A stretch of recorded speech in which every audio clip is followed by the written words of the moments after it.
समय पर आते हैं और रिस्क होता है।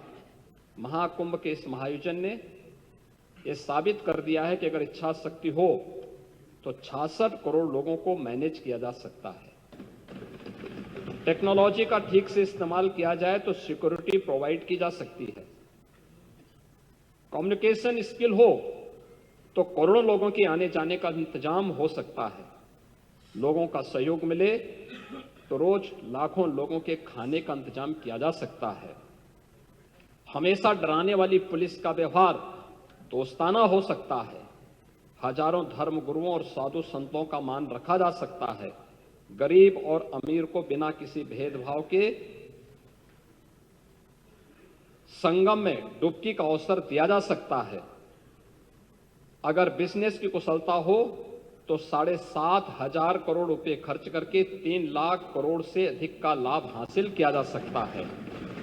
अफवाहों के बावजूद कुशल प्रबंधन से लोगों का भरोसा जीता जा सकता है। महाकुंभ का आयोजन एक अग्नि परीक्षा थी। इस परीक्षा में केंद्र और राज्य सरकार खरी उतरी है। पूरी दुनिया में सनातन का मान बढ़ा है। पूरी दुनिया में भारत के मैनेजमेंट स्किल, क्षमता और कुशलता के प्रति विश्वास बढ़ा है। पूरी दुनिया ने माना कि जो कोई नहीं कर सकता वो भारत ने करके दिखाया है। इस अभूतपूर्व आयोजन की गूंज पूरी दुनिया में वर्षों तक सुनाई देगी। ये भारत की सनातन की सबसे बड़ी उपलब्धि है। महोदय, हमारे कुछ विपक्षी दलों से जुड़ी हुई राज्य सरकारों के भी नेता प्रयागराज महाकुंभ में आए थे और उनमें हैं उनमें डिप्टी सीएम कर्नाटक। उन्होंने लिखा कि इस पवित्र आयोजन के लिए सभी आयोजकों को धन्यवाद। यह किसी के भी जीवन का एक ऐतिहासिक क्षण है। सरकार ने यहां आए करोड़ों लोगों के लिए जो व्यवस्था की है यह कोई छोटा काम नहीं है। सरकार ने अच्छा काम किया है। मैं महाकुंभ का हिस्सा बनकर के बहुत खुश हूं। उत्तर प्रदेश सरकार के वरिष्ठ मंत्री मुझसे मिलने बेंगलोर आए थे। उन्होंने मुझे महाकुंभ में शामिल होने का निमंत्रण दिया। मेरे लिए शानदार अनुभव था। खन्ना जी ही गए थे। महोदय, इसमें बहुत सारी सक्सेस स्टोरी भी देखने को मिली थी और उसमें आर्थिक पक्ष के बारे में, महाकुंभ के आर्थिक पक्ष के बारे में इसको लेकर के अनेक बातें सामने आई हैं और खासतौर पर देश के अंदर अलग अलग तबके ने महाकुंभ के बारे में, चूंकि ये बजट की सामान्य चर्चा है इसलिए महाकुंभ के आर्थिक पक्ष के बारे में अगर हम चर्चा न करें तो विरासत को विकास के साथ जोड़ने में हो सकता है कि आप लोगों को भी कुछ कंफ्यूजन और ज्यादा हो। इसलिए उस विरासत को जो आदरणीय प्रधानमंत्री जी ने 2019 में काशी विश्वनाथ धाम से प्रारंभ किया था, 2020 में अयोध्या में से राम जन्मभूमि पर राम मंदिर के शिलान्यास के बाद आगे बढ़ा, प्रयागराज महाकुंभ उसका एक चरम उत्कर्ष रूप के रूप में देश और दुनिया के सामने आया है। और उसी विरासत की आर्थिकी क्या हो सकती है, वह विरासत विकास के साथ साथ आस्था को आर्थिकी के साथ कैसे जोड़ सकता है, इसके कुछ उदाहरण भी हैं, जिसमें कैट ने स्वयं इस बारे में कहा है कि महाकुंभ में लगभग 3 लाख करोड़ यानी 360 बिलियन अमेरिकी डॉलर से अधिक का व्यापार हुआ है, यानी इससे लेन देन हुआ है। ये प्रदेश की अर्थव्यवस्था में सहभागी बनेगा। महाकुंभ 2025 प्रदेश की अर्थव्यवस्था को 3.5 लाख करोड़ का लाभ इससे मिलने का अनुमान है और प्रयागराज और आसपास के जनपदों को इसका प्रत्यक्ष और अप्रत्यक्ष लाभ प्राप्त हुआ है। महोदय, इसमें भारत के जो मुख्य आर्थिक सलाहकार हैं बी अनंत नागेश्वरन, उन्होंने इस बात को कहा है कि महाकुंभ मेले के कारण उपभोग खर्च में तेज बढ़ोतरी की उम्मीद हुई।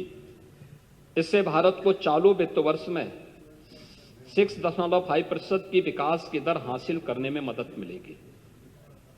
और इस मामले में जो विभिन्न अन्य क्षेत्रों में जो विभिन्न प्रकार के अनुमान लगाए गए, विभिन्न आर्थिक विशेषज्ञों ने कि किस किस सेक्टर में कितना अधिक उससे आर्थिक लाभ हुआ है या उससे आने की संभावना है। होटल उद्योग में 40,000 करोड़ का, खाने पीने अन्य दैनिक उपयोग में प्रयोग होने वाली वस्तुओं में 33,000 करोड़ का, परिवहन में 1.5 लाख करोड़ का, पूजन सामग्री में 20,000 करोड़ का, दान आदि में 660 करोड़ का, टोल टैक्सेस में 300 करोड़ का और अन्य में लगभग 66,000 करोड़ का, कुल 3,960 करोड़ रुपए का अधिक का इससे आर्थिक समृद्धि इसके माध्यम से प्रदेश को प्राप्त होने वाला है। और इसके माध्यम से ये चीजें हम सबको प्राप्त हुई हैं। और खासतौर पर जो मैंने पहले भी कहा कि 5 नए आस्था के नए कॉरिडोर प्रयागराज महाकुंभ ने बनाए हैं और उसका लाभ पूरे प्रदेश में मिला, लेकिन इन 5 कॉरिडोर में विशेष रूप से हमें देखने को मिला था प्रयागराज से मां विंध्यवासिनी धाम और काशी के लिए, प्रयागराज से अयोध्या और गोरखपुर का 2, प्रयागराज से श्रृंगवेरपुर, लखनऊ और आपके नेमिष सारण्य का एक तीसरा कॉरिडोर, प्रयागराज से लालापुर, राजापुर और चित्रकूट का एक चौथा, और प्रयागराज से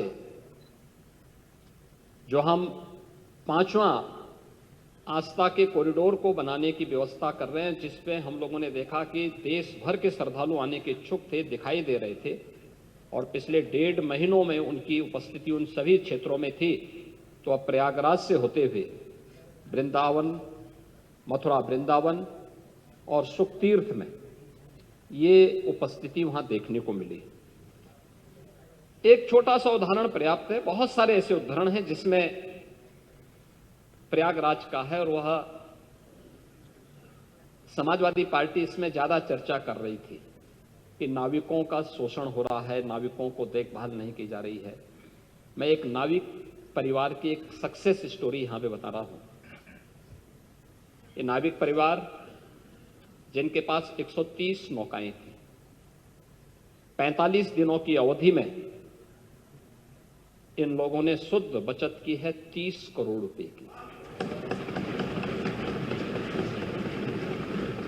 यानी एक नाव ने 45 दिनों में 23 लाख रुपए की बचत की है, कमाई की है।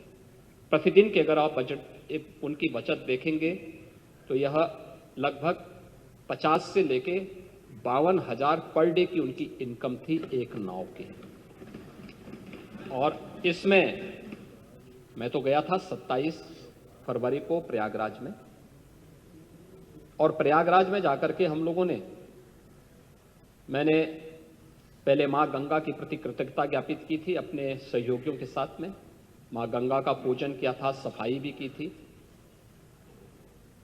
इसके उपरांत हम लोगों ने इस पूरे महाकुंभ के आयोजन को स्वच्छ बनाए रखने में जिन्होंने योगदान दिया था, उन स्वच्छता कर्मियों के साथ भी, और जिन्होंने स्वास्थ्य की सेवा, कोई संक्रमण और कोई बीमारी नहीं फैलने दी, ऐसे स्वास्थ्य कर्मियों के साथ में, जो हेल्थ वॉरियर्स थे, उनके साथ में हम लोगों ने पहला आयोजन किया था, उनका सम्मान का कार्यक्रम किया था। इस आयोजन के बाद हमारा दूसरा जो आयोजन था वह नाविकों के साथ ही था। नाविकों के साथ भी हमने संवाद बनाया था, उनके लिए भी हमने एक पैकेज की घोषणा की। इसके उपरांत हमने परिवहन निगम से जुड़े हुए उन लोगों के प्रति और रेलवे के उन सभी अधिकारियों और कर्मचारियों के प्रति भी हम लोगों ने धन्यवाद ज्ञापित किया था, जिन्होंने श्रद्धालु जनों को वहां तक पहुंचाने में अपना योगदान दिया। उनके साथ भी हम लोगों ने कार्यक्रम किया था। और इसके उपरांत हम लोगों ने चौथे कार्यक्रम में सुरक्षा और प्रशासन से जुड़े हुए लोगों के साथ भी हम लोगों ने एक कार्यक्रम आयोजित किया था। उनके साथ भी बैठ करके हम लोगों ने सहभोज के साथ हम लोग बैठे थे। मैं, मेरे साथ दोनों डिप्टी सीएम भी थे, अन्य मंत्रीगण भी थे, अन्य वरिष्ठ अधिकारीगण भी थे। ये सभी आयोजन वहां पे हुए, लेकिन महाकुंभ का आयोजन उत्तर प्रदेश की इस सामर्थ्य को देश के सामने और देश की सामर्थ्य को दुनिया के सामने रखने में सफल हुआ। आपका कितना भी दुष्प्रचार था, लेकिन वह भारत की आस्था को कहीं डगमगा नहीं पाया। आप लगातार दुष्प्रचार करते रहे और आप लोगों का यह सबसे बड़ा हथियार था। आप लोगों ने इसके लिए बहुत तरीके से इसको लोगों के सामने बहुत नकारात्मक तरीके से प्रस्तुत करने का प्रयास किया, लेकिन आपकी नकारात्मक बातों पे न प्रदेश की जनता को न देश की जनता को ही विश्वास था। और मुझे लगता है कि यह आपके लिए उल्टी गिनती है कि जनता आपकी बात को अब सुनना ही बंद कर दी है। आप देखें ना कि कोई उत्तर प्रदेश का कोई गांव ऐसा नहीं था जिससे बस वहां नहीं पहुंची हो आस्था। नहीं तो ये जो हम कर रहे हैं ना, संभल में भी कर रहे हैं, ये आस्था का ही सवाल है। ये आस्था का ही सवाल है। ये जो कॉरिडोर बन रहे हैं, ये आस्था का ही सवाल है। और उसी आस्था के सवाल के साथ जोड़ने के लिए ही सरकार ने इस आयोजन के साथ जुड़ करके, और ये जो 7,500 करोड़ रुपए खर्च किए थे, केवल कुंभ के आयोजन के लिए नहीं किए थे। हमारे लिए यह आयोजन प्रयागराज जैसी पौराणिक सिटी के सस्टेनेबल डेवलपमेंट के प्लान का, एक व्यवस्थित विकास की एक रूपरेखा तैयार करने की भी थी। और महाकुंभ के बहाने प्रयागराज के अंदर उस प्रकार के इंफ्रास्ट्रक्चर को देने में हम सफल हुए। 200 से अधिक सड़कों का चौड़ीकरण हुआ, 14 फ्लाईओवर बने, 9 अंडरपास बनाए गए, 12 कॉरिडोर बने, अक्षयवट कॉरिडोर,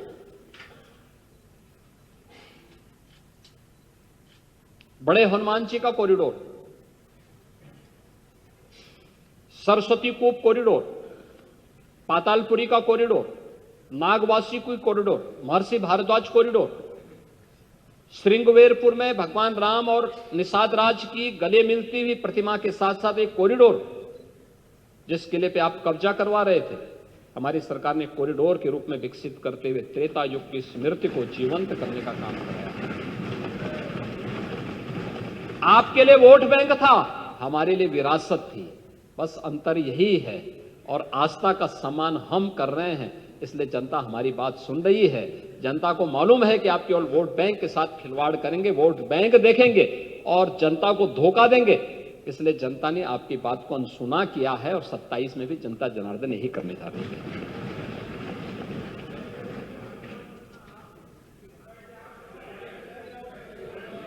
हम मना नहीं कर रहे हैं। मैं तो आपको धन्यवाद दे रहा हूं कि आप कुंभ में गए, 13 में आपको जाने नहीं दिया। हमने इस बार मना नहीं किया, क्योंकि जो मेरी आस्था थी वही आपकी भी आस्था है। लेकिन चच्चू बहक गए, फिर खा गए गच्चा, और चाहते थे लेकिन किस मुंह से जाएं, इसलिए चूक गए और पुण्य से भी वंचित हो गए। महोदय, बजट की अपनी एक थीम होती है, और 2025-26 के इस बजट को लेकर के जब मेरे सहयोगी वित्त मंत्री ने इस सदन में इस बजट को प्रस्तुत किया था, तो एक थीम के साथ प्रस्तुत किया था। ये हमारा सौभाग्य है कि आदरणीय प्रधानमंत्री जी के मार्गदर्शन में ये हमारी सरकार का 9वां आम बजट था, जिसको हमें इस सदन में प्रस्तुत करने का सौभाग्य प्राप्त हुआ है। और हर बजट अपनी एक निश्चित थीम के साथ आगे बढ़ा। हमने 2017-18 में अपना पहला बजट प्रदेश के अन्नदाता किसानों को समर्पित किया था। याद करिए, उस समय प्रदेश में एक कृषि बाहुल्य प्रदेश है। इस किसान का अन्नदाता किसान आत्महत्या कर रहा था, और उस समय ऋण माफी के एक बड़े कार्यक्रम के साथ हमने बजट प्रस्तुत किया था। मुझे प्रसन्नता है, आज अन्नदाता किसान खुशहाल है, आत्महत्या प्रदेश में बंद हुई है। 2018-19 का बजट हम लोगों ने उत्तर प्रदेश की आवश्यकता, देश की आबादी का सबसे बड़ा प्रदेश है, तो इस बड़े प्रदेश के लिए इसी स्केल का इंफ्रास्ट्रक्चर भी चाहिए। तो हम लोगों ने 2018-19 का अपना जो मूल जनरल बजट प्रस्तुत किया था वह इंफ्रास्ट्रक्चर और औद्योगिक विकास के लिए समर्पित किया था, और प्रदेश का पहला इन्वेस्टर समिट भी हम लोगों ने इस वर्ष किया था। 2019-20 का बजट हम लोगों ने मातृशक्ति, आधी आबादी को समर्पित किया था। मातृशक्ति के वंदन के लिए, उनके अभिनंदन के लिए मिशन शक्ति के कार्यक्रम को आगे बढ़ाते हुए बजट को महिला सशक्तिकरण को समर्पित किया था। 2020-21 का बजट हम लोगों ने अपने प्रदेश की युवा शक्ति को समर्पित किया था, और 21-22 का बजट प्रदेश के स्वावलंबन से सशक्तिकरण की थीम पर आधारित था। 22-23 का बजट अंत्योदय से आत्मनिर्भरता के लक्ष्य को प्राप्त करने का था। 23-24 का बजट त्वरित, सर्वसमावेशी और समग्र विकास के साथ साथ आत्मनिर्भर उत्तर प्रदेश के आधारशिला को रखने का, और 24-25 का हमारा बजट लोक मंगल को समर्पित करके राम राज्य की अवधारणा को जीवंत करने का बजट रहा है, क्योंकि अयोध्या में श्री राम जन्मभूमि पर प्रभु श्री राम लला के 500 वर्षों के बाद विराजमान होने की स्मृति को जीवंत बनाए रखने के लिए उस प्रकार के कार्यक्रम के साथ हमने जोड़ा था। और 25-26 का इस बजट को भी हम लोगों ने आदरणीय प्रधानमंत्री जी की ही प्रेरणा से अन्नदाता किसान, युवा, महिला और गरीब को समर्पित करते हुए इसको हमने थीम दी है वंचित को वरीयता। वंचित को वरीयता की इस थीम के साथ यह बजट यहां पे प्रस्तुत किया गया है, और इस बजट में अंत्योदय से उन्नत अर्थव्यवस्था तक, ईज ऑफ लिविंग से ईज ऑफ डूइंग बिजनेस तक, कृषि से गरीब कल्याण तक, आस्था से आजीविका तक, शिक्षा से स्वावलंबन तक, संस्कृति से समृद्धि तक, और महिला सशक्तिकरण के संकल्प को पूरी प्रतिबद्धता के साथ आगे बढ़ाते हुए एक विकसित उत्तर प्रदेश की आधारशिला को मजबूत करने के संकल्प के साथ इस बजट को लेकर के हम लोग लेके आए हैं। और जिस लोक कल्याण की एक एक पंक्ति को पढ़ करके हमारे नेता प्रतिपक्ष यहां पे कह रहे थे कि हमने लोक कल्याण पत्र में ये घोषणा की है, लोक कल्याण पत्र 5 वर्ष के लिए घोषित किया गया है, 5 वर्ष में उसको अचीव करना है। अभी हमारी सरकार के 3 वर्ष 25 मार्च को पूरे होने जा रहे हैं सेकेंड पार्ट के, और अभी हम लोगों ने 151 में से 38 घोषणाएं हम पूरी कर चुके हैं, 91 घोषणाएं हमारी गतिमान हैं, और 22 घोषणाओं में से कुछ की घोषणा इस बजट में की गई है, और कुछ घोषणाएं हमारे अगले बजट में होने जा रही हैं, जिन पर मैं भी चर्चा करने जा रहा हूं।